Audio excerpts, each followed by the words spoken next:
कई लोग कहते हैं ये शिक्षा का भगवाकरण कर रहे हैं। मैं कहता हूं ना भाई, भगवाकरण नहीं, ये घटियाकरण कर रहे हैं शिक्षा का।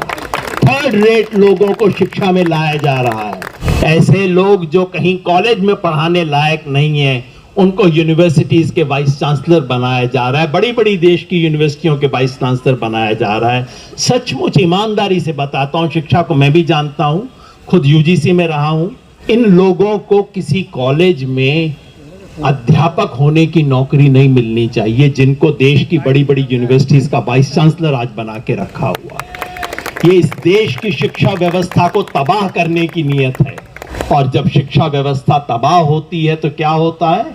दिन रात भारतीयकरण, भारतीय सभ्यता, भारत में ये होगा, भारत का उत्थान।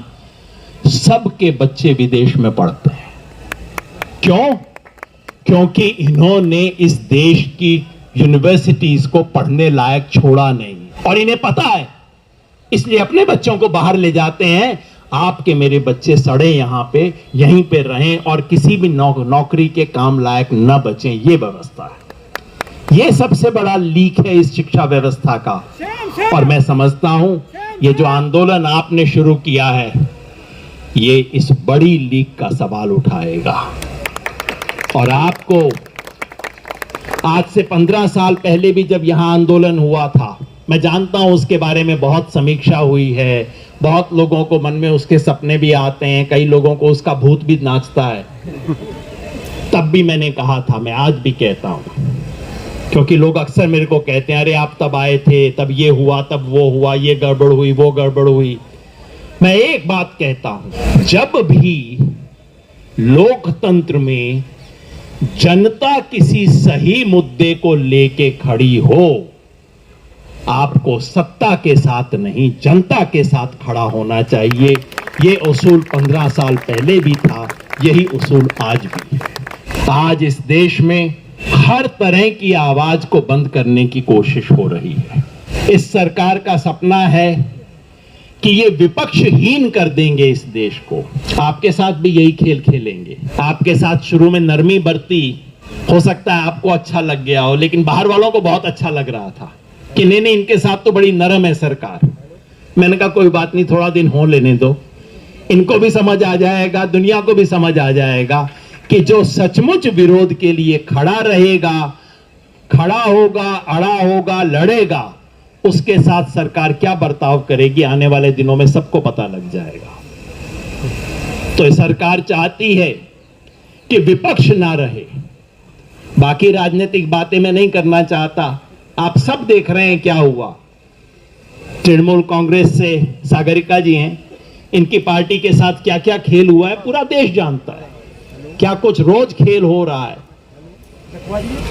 क्योंकि लोकतंत्र में जब किसी राजा को, जब किसी शासक को अहंकार हो जाता है, तो उसे लगता है कि बस अब विरोध का नामो निशान भी खत्म कर दिया जाए।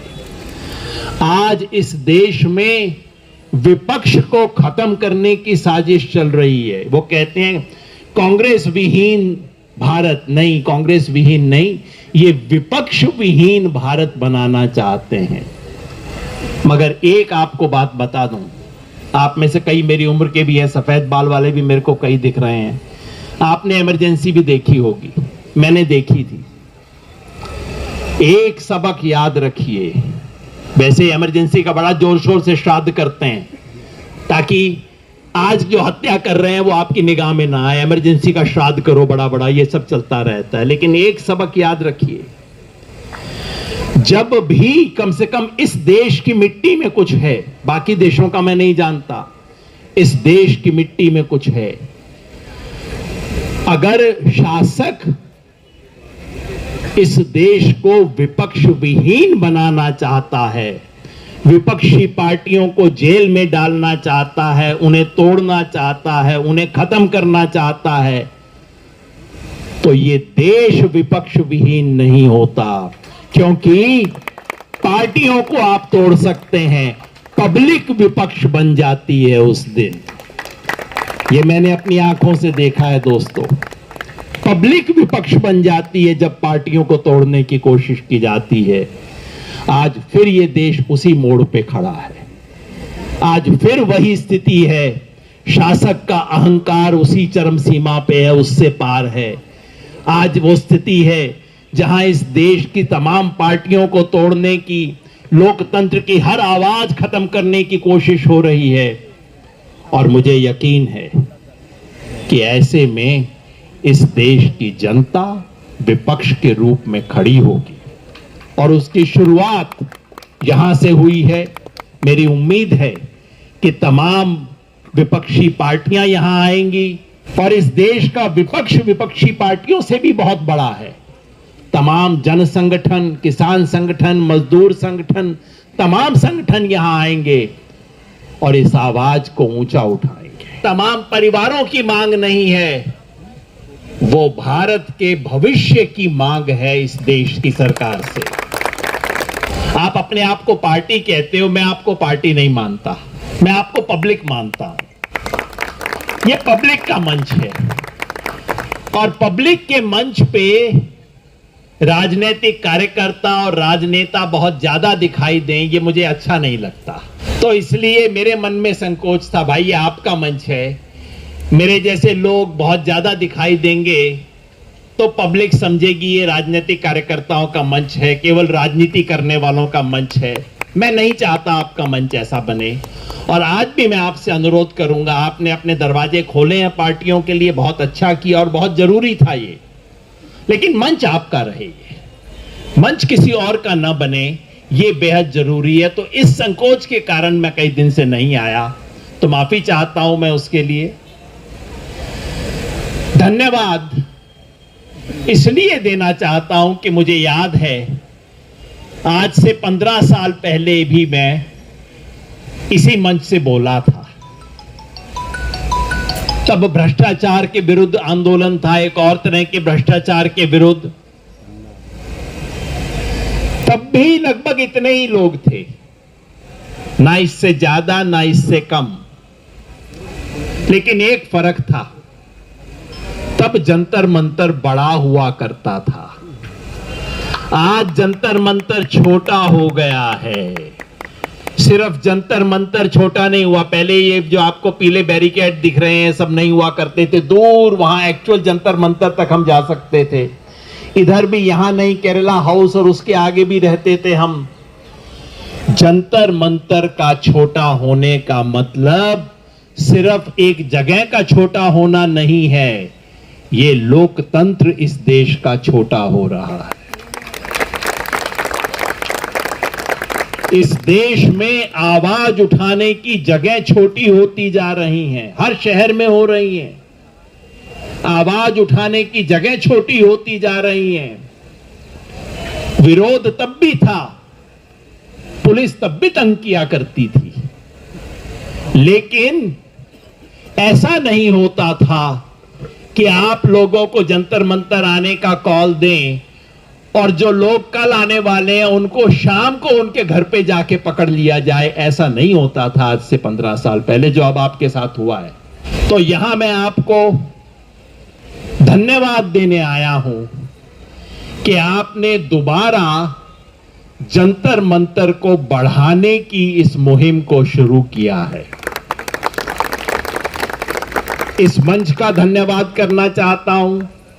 हमारे इस तरफ ये जो आयशा के साथी बैठे हुए हैं भूख हड़ताल पे, आपका भी मैं उतना ही धन्यवाद करना चाहता हूं।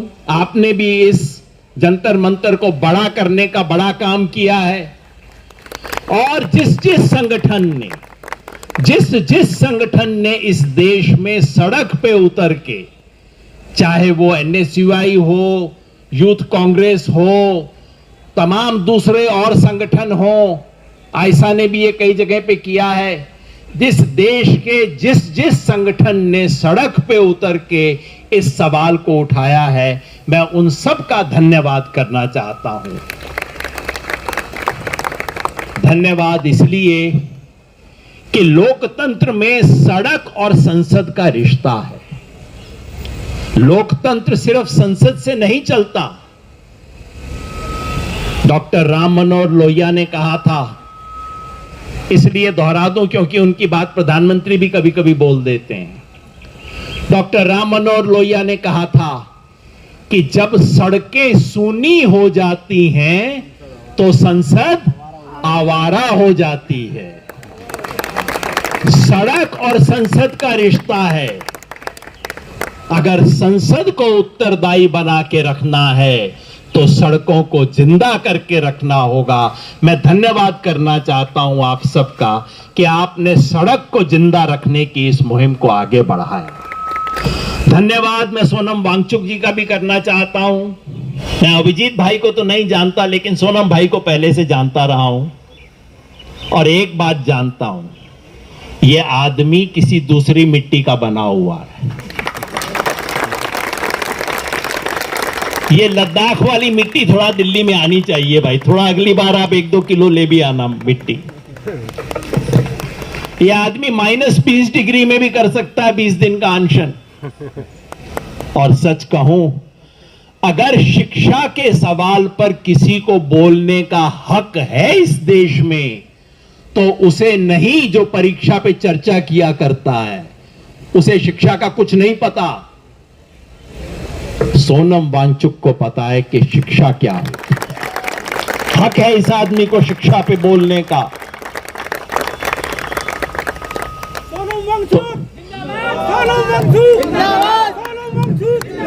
वैसे एक छोटा अनुरोध कर दूं, उनकी तरफ से नहीं मेरी तरफ से मान लीजिए।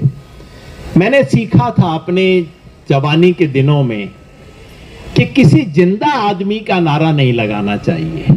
मुझे बहुत अच्छी लगी थी वो बात कि जो लोग महान बन जाएंगे, कभी कभी लोग मेरा भी गलती से नारा लगा देते हैं, कभी कभार, ज्यादा नहीं होता, कभी कभार हो जाता है, तो मैं ऐसे ही हाथ जोड़ देता हूं, भैया आजकल क्या है, नेताओं को इतना भी फुर्सत नहीं है, वो सोचते हैं कि जिंदा जी मेरी मूर्ति भी लग जाए। मैं कहता हूं भाई मरने का तो इंतजार कर लो, हो सकता है जनता मरने के बाद तुम्हें याद कर ही ले। तो इसलिए मेरा मानना है कि किसी जीवित व्यक्ति का नारा न लगाएं। जी जी जी मैं किसी का नाम नहीं लेना चाहता भाई। देखो ना, पहले ये नहीं हुआ करता था कि जीते जी अपने नाम स्टेडियम करवा लिया, ऐसा नहीं होता था। जिंदा है भाई, थोड़ा तो भरोसा करो। 2-4 नहीं, आपको करोड़ों लोग वोट देते हैं, उनमें करोड़ों में लाखों तो कम से कम याद रखेंगे। थोड़ा तो दुनिया पे भरोसा करो। जीते जी स्टेडियम, जीते जी मूर्तियां, क्या जरूरत है इस चीज की। तो लोकतंत्र को बचा रखने के लिए हमें लोकतंत्र की कुछ मान्यताएं बना के रखनी होंगी। मैं यहां पे उन तमाम संगठनों की तरफ से बोलना चाहता हूं। मुझे बहुत खुशी है कि आपने अपने मंच को इस देश की तमाम पार्टियों के लिए खोला। आपने इस मंच पे किसान नेताओं को बुलाया। आपसे जो बात हुई है, आप किसान संगठनों को, मजदूरों के संगठन को, इस देश में संघर्ष करने वाले तमाम संगठनों को आप आमंत्रित करना चाहते हैं इस मंच पे। बहुत खुशी की बात है। और आज मैं यहाँ पे ऐसे ही तमाम संगठनों की तरफ से कहने आया हूं कि सवाल सिर्फ कुछ परीक्षा में लीक का नहीं है।